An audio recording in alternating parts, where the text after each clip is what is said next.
Secure the primary cable to the reinforced point. Cable attached. Starting inflation on bag 3. Pressure holding steady. Cables are taut. Maintain pressure on the bags. Holding steady. We are ready for the ascent.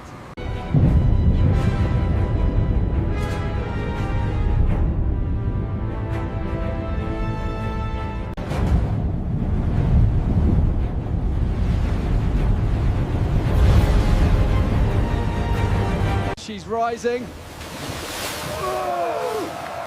We actually got her.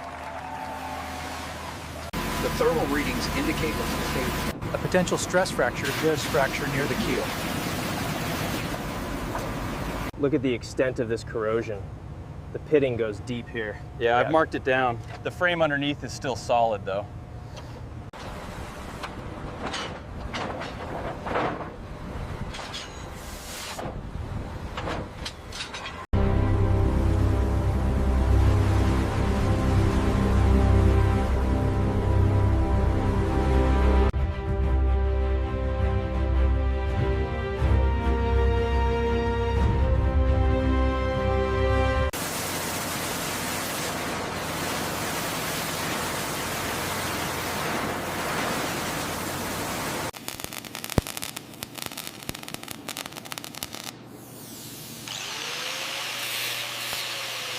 Did you check the clearance on that bearing? Yes, it's perfect. The new fuel pump is ready to install.